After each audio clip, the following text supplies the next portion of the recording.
बादब बा मुलाहजा में मैं फजल इमाम मलिक। भाजपा कोरोना काल में लगातार लोगों को भरमाने में लगी है। प्रधानमंत्री नरेंद्र मोदी ने राष्ट्र के नाम संदेश में 80 करोड़ लोगों को अगले 5 महीने और मुफ्त राशन देने की बात कही। पार्टी ने इसे ढोल की तरह पीटा, लेकिन सच्चाई इससे अलग है। मोदी सरकार के मंत्री प्रधानमंत्री मोदी के इस भाषण या आश्वासन को गलत साबित कर रहे हैं। वैसे भी कई बार प्रधानमंत्री ने जो आंकड़े पेश किए वह अपने आप में सवालों में है। दरअसल 16 मई को वित्त मंत्री निर्मला सीतारमन ने कहा था कि सभी राज्यों ने जो मोटा मोटी आंकड़े दिए हैं उसके आधार पर हमें लगता है कि 8 करोड़ प्रवासी मजदूर हैं जिन्हें मुफ्त में अनाज देने की योजना का लाभ पहुंचेगा और केंद्र सरकार इसका खर्च उठाएगी, राज्यों से पैसे नहीं लेगी। इसके लिए सरकार ने 3500 करोड़ रुपए खर्च करने का अनुमान लगाया था। प्रवासी मजदूर लौट रहे हैं, अब अपनी अपनी यानी जहां पहले थे वहां वो लौट रहे हैं। बहुत कम है जो वापस जा रहे हैं। इसलिए हम कह रहे हैं कि अगले 2 महीने तक चाहे कार्ड हो या न कार्ड हो, हर प्रवासी को मुफ्त में चावल या गेहूं और 1 किलो चना दिया जाएगा। निर्मला सीतारमन जी का ये बयान था। वित्त मंत्री उन्होंने बहुत भरोसे के साथ ये बात कही थी कि 8 करोड़ 8.5 करोड़ प्रवासी मजदूरों को हम इनके पास राशन कार्ड है या ना हो उन्हें हम ये भोजन के जो मुफ्त भोजन की मुफ्त राशन का जो सरकार ने योजना बनाई है उसे मुहैया करा रहे हैं। लेकिन निर्मला सीतारमन के इस दावे को खुद उनके सहयोगी मंत्री ने खारिज कर दिया एक तरह से।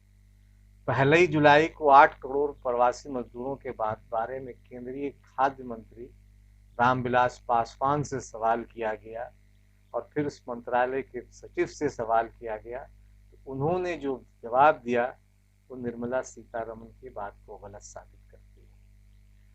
रामविलास पासवान ने कहा कि अभी 5 महीने से प्रधानमंत्री गरीब कल्याण अन्न योजना को बढ़ाने का फैसला हुआ है। जहां तक बिना राशन कार्ड वाले 8 करोड़ प्रवासी मजदूरों की बात है, कई राज्य बिना राशन कार्ड वाले प्रवासी मजदूरों के लिए अनाज नहीं मांग रहे हैं क्योंकि वे वापस जा चुके हैं। आंध्र प्रदेश, तेलंगाना जैसे राज्यों ने हमें बताया कि उन्हें माइग्रेंट वर्क यानी प्रवासी मजदूरों के लिए अलग से अनाज की जरूरत नहीं है। खाद्य सचिव सुधांशु पांडे ने कहा कि बिना राशन कार्ड वाले 8 करोड़ प्रवासी मजदूर वाला आंकड़ा एक लिबरल एस्टीमेट था। राज्यों ने 2 करोड़ 13 लाख प्रवासी मजदूरों को ही अनाज दिया है। इसलिए बिना राशन कार्ड वाले प्रवासी मजदूरों का टारगेट रिवाइज हो गया है। 12 राज्यों ने जो लक्ष्य था इस मामले में इससे 1% से भी कम अनाज प्रवासी मजदूरों में वितरित किया। इन जवाबों से कई सवाल उठते हैं, लेकिन फिलहाल इतना ही मान लें कि 8 करोड़ प्रवासी मजदूरों को मुफ्त में 5 किलो चावल और 1 किलो चना देने का ऐलान था और दिया गया 2 करोड़ 13 लाख लोगों को। अगर कोई सवाल नहीं करता तो तो सरकार खुद से बताती भी नहीं। इस आंकड़े से सरकार के सच को भी समझा सकता है। लेकिन 1 जुलाई को ही भाजपा ट्वीट करती है, बैनर पोस्टर पर प्रधानमंत्री की तस्वीर लगी होती है। इस पोस्टर पर लिखा है कि 8 करोड़ प्रवासी श्रमिकों को 8 लाख मीट्रिक टन खाद्यान्न का किया जा रहा है वितरण। 1 करोड़ 96 लाख प्रवासी परिवारों को 39,000 मीट्रिक टन दालों की आपूर्ति की जा रही है सुनिश्चित। प्रवासियों के प्रति व्यक्ति 5 किलोग्राम खाद्यान्न और प्रति परिवार 1 किलो दाल का फ्री में हो रहा है वितरण। मोदी जी वाले पोस्टर में कहा गया है 8 करोड़ प्रवासी मजदूरों को अनाज दिया जा रहा है, लेकिन दाल या चना जो भी कहें सिर्फ 1 करोड़ 96 लाख प्रवासी परिवारों को दी जा रही है। ये क्यों? क्या सबको दाल नहीं चाहिए या सबको दाल नहीं मिली? मोदी जी के मंत्री कहते हैं कि 8 करोड़ प्रवासी मजदूर अनुमानित संख्या थी। सिर्फ 2,08,00,000 प्रवासी मजदूरों को अनाज दिया गया। लेकिन मोदी जी अपने पोस्टर में 8 करोड़ की संख्या बताते हैं। सभी को पता है कि इन सब बातों पर किसी की नजर तो पड़ेगी नहीं, लेकिन क्या भाजपा को सही आंकड़े बताने नहीं चाहिए थे? अब इससे 80 करोड़ का खेल भी समझा जा सकता है।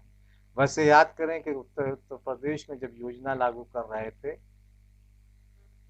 प्रधानमंत्री मोदी ने जब शुरू की थी, तो उन्होंने 23 करोड़ में से 15 करोड़ लोगों की बात की थी कि 15 करोड़ गरीबों को मुफ्त में भोजन मुहैया कराया गया है। अब इस पे भी सवाल उठे हैं कि क्या प्रदेश में 23 करोड़ जो जनसंख्या की आबादी वाले उत्तर प्रदेश में 15 करोड़ लोग गरीब हैं? इस ये हिसाब किताब और गणित के खेल और आंकड़ेबाजी पर सवाल उठ रहे हैं। वैसे भारतीय जनता पार्टी ने मध्य वर्ग को भी कम नहीं छला है। निर्मला सीतारमन मध्य वर्ग को लेकर क्या क्या कहती हैं, सुने उनकी परिभाषा मध्य वर्ग को लेकर क्या है।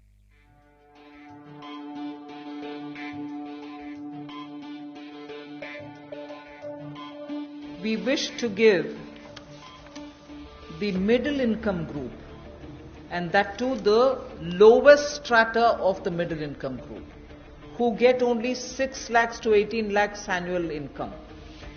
So they are probably above poverty line, all right, and slightly over that, but clearly the middle class, the lowest rung of middle class, who are up to 6 to 18 lakhs only annual income.